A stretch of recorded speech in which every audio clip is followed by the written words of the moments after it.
17 मई साल 1498 ईस्वी को वर्तमान केरल राज्य के कालीकट तट पर समुद्र के रास्ते कुछ नाविकों ने कदम रखा, जिसके बाद मानो हमारे देश भारत की तकदीर ही बदल गई और इसकी कहानी कुछ अलग ढंग से ही लिखी जाने लगी। दोस्तों, ये वो दिन था जब यूरोपियन समुद्री नाविक एवं खोजकर्ता वास्को डी गामा ने भारत की खोज की थी। अब बहुत से लोग सोच रहे होंगे कि भारत का इतिहास तो हजारों साल पुराना है। सदियों से यहाँ पर जनपद, मौर्य साम्राज्य, गुप्ता साम्राज्य और दिल्ली सल्तनत के आदि राजाओं ने यहाँ पर राज किया था। तो फिर कोई कैसे भारत की खोज 1498 ईस्वी में कर सकता है?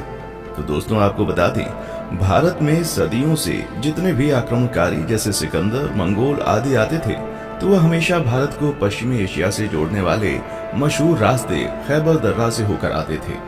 लेकिन 17 मई 1498 को वास्को डी गामा ने समुद्र के रास्ते यूरोप से भारत के केरल राज्य के कालीकट तक पहुंचकर एक समुद्री रास्ता ढूंढ निकाला था, जिसे ही वास्तव में भारत की खोज माना जाता है।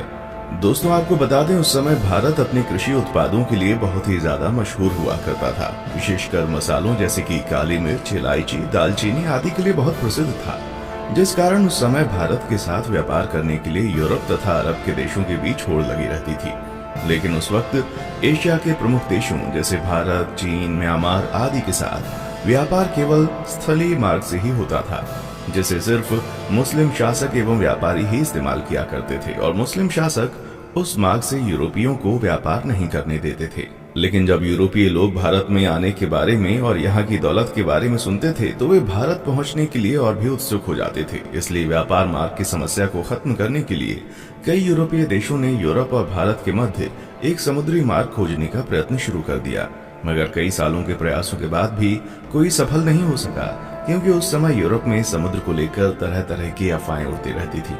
जैसे कि कई लोगों का मानना था, अगर समुद्र में नाव को बहुत दूर तक ले गए तो नाव समुद्र के अंतिम छोर पर जाकर गिर जाएगी। इसलिए कुछ नाविक समुद्र में बहुत लंबा सफर नहीं करते थे। लेकिन फिर 1960 के दशक में पुर्तगाल के शहर सीन्स में जन्मे वास्को डी गामा ने भारत का समुद्री मार्ग ढूंढकर यूरोप के सामने व्यापार का एक नया दौर शुरू कर दिया और हमेशा के लिए इतिहास के पन्नों में अपना नाम दर्ज करा लिया। कैसे शुरू हुआ था भारत को खोजने का सफर? दोस्तों, वास्को डी गामा का जन्म 1960 के दशक के आसपास ही पुर्तगाल के सिंस में हुआ था। उनके पिता एस्टेवा भी एक अच्छे नाविक एवं समुद्री खोजकर्ता थे। वास्को डी गामा का सारा बचपन अपने पिता के साथ एक नाविक और यात्रा के माहौल में बीता था। फिर सन 1480 में वास्को डी गामा ने अपने पिता का अनुसरण करते हुए पुर्तगाली नौसेना में वो शामिल हुए। यहीं पर उन्होंने नौचालन का एक एडवांस तरीका और लंबी समुद्री यात्रा करना सीखा। फिर उस समय पुर्तगाल के राजा हेनरी, जिन्हें हेनरी द नेविगेटर के नाम से भी जाना जाता था, उन्होंने उत्तर और पश्चिम अफ्रीका में कई सफल समुद्री यात्राओं तथा खोजों को आर्थिक सहायता एवं संरक्षण प्रदान किया था, जिस वजह से बहुत से नाविक नए नए द्वीपों को ढूंढने की कोशिश किया करते थे। इसी के चलते 1487 में पुर्तगाल के ही एक प्रसिद्ध खोजकर्ता बार्टोलुम डायस ने अफ्रीका के दक्षिणी सिरे तक यात्रा करके ये पता लगा लिया था कि हिंद महासागर और अटलांटिक महासागर एक दूसरे से जुड़े हुए हैं। जिसके बाद डी गामा, जो समुद्री यात्राओं एवं खोजबीन में गहरी दिलचस्पी रखता था, वो जानता था कि यदि हिंद और अटलांटिक महासागर अफ्रीकी भूमि के अंत में जुड़ते हैं तो वो अफ्रीका से दूर दक्षिणी कोने पर मौजूद केप ऑफ गुड होप के माध्यम से भारत तक पहुंचने का मार्ग खोज सकता है। जिसके बाद 8 जुलाई 1497 को वास्को डी गामा ने 4 जहाजों और 170 आदमियों के दल के साथ पुर्तगाल के लिस्बन शहर से अपनी यात्रा शुरू की। वो खुद 200 टन वजनी सेंट गैब्रियल नामक जहाज में सवार हुआ और अपने छोटे भाई पाउलो को सेंट राफेल नामक जहाज का नेतृत्व सौंप दिया। फिर कुछ दिनों के बाद उनका जहाजी बेड़ा इस समय के मोरक्को देश के निकट स्थित कैनरी द्वीप से गुजरते हुए केप वर्दे द्वीप समूह पहुंचा और वहीं 3 अगस्त तक रुका रहा। आपको बता दें, वे लोग जहाज पर अपने साथ पत्थरों के स्तंभ लेकर आया करते थे, जिसे वे लोग अपने मार्ग को चिन्हित करने के लिए विभिन्न महत्वपूर्ण पड़ावों पर स्थापित कर दिया करते थे, जिससे कि उन्हें वापसी का रास्ता मालूम हो सके। वास्को डी गामा ने गिनी की खाड़ी की तेज समुद्री धाराओं से बचने के लिए अटलांटिक महासागर में एक लंबा चक्का लगाया और फिर केप ऑफ गुड होप के दौरे के लिए पूर्व की ओर एक मोड़ ले लिया। ये भारत की खोज में उनकी पहली प्रमुख सफलता थी। फिर 7 नवंबर को उनका बेड़ा आज के दक्षिण अफ्रीका में स्थित सेंट हेलेना बे में पहुंचा।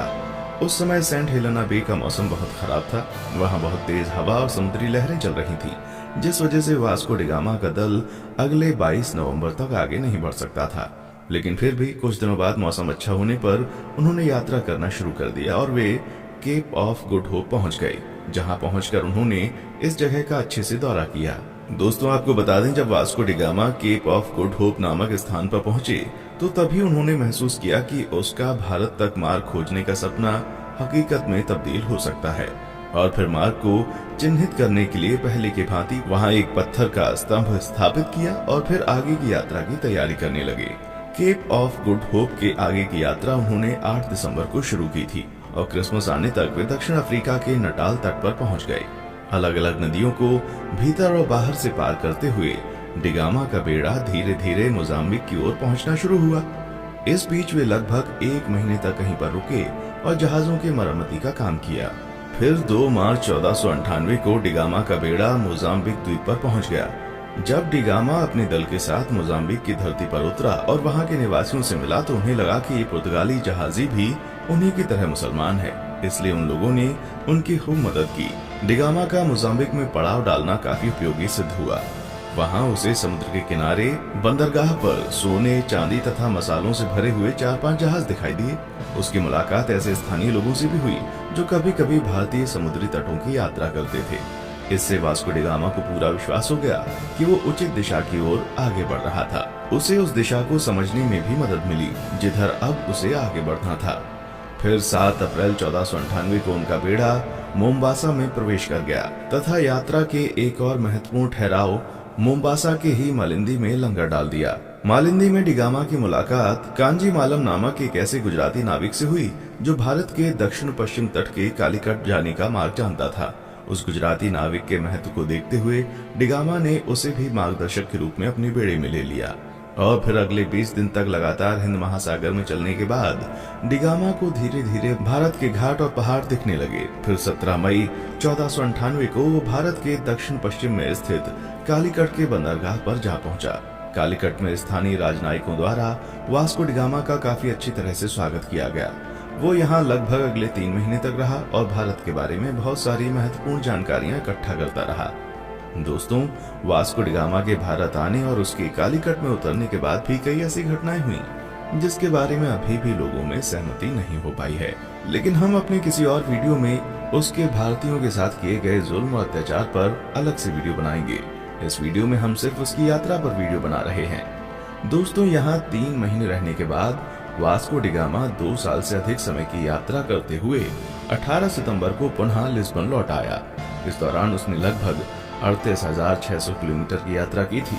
और दोस्तों, आपको बता दें कि इस लंबी साहसिक यात्रा में उसके कुल 170 साथी थे, जिसमें से 116 की यात्रा के दौरान मृत्यु हो गई थी। वास्को डी गामा की इस उपलब्धि से पुर्तगाल के राजा बहुत खुश हुए थे तथा उन्होंने उसे दूसरी बार फिर से 1502 में भारत की यात्रा पर भेजा था।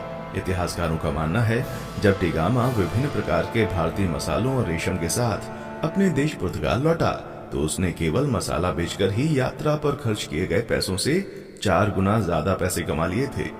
दोस्तों, फिर 1524 में वास्को डी गामा की मृत्यु कालीकट में ही तब हो गई जब वो अपनी तीसरी यात्रा पर भारत आया हुआ था और कई इतिहासकारों के मुताबिक उसकी मृत्यु का कारण मलेरिया था।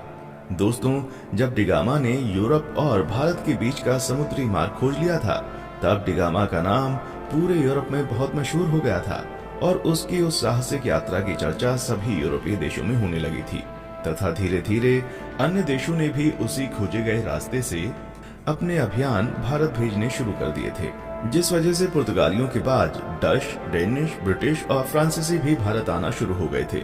उसके बाद आगे के दशक में भारत में जो भी हुआ वो हम अच्छे से जानते हैं कि कैसे भारत इन यूरोपीय देशों की कॉलोनी बन गया। दोस्तों, आज के लिए बस इतना ही। फिर मिलते हैं एक और वीडियो में। तब तक आप हमारे चैनल को लाइक, शेयर और सब्सक्राइब जरूर करें और आप किस टॉपिक पर वीडियो चाहते हैं नीचे कमेंट सेक्शन में आकर बताएं। देखने के लिए शुक्रिया।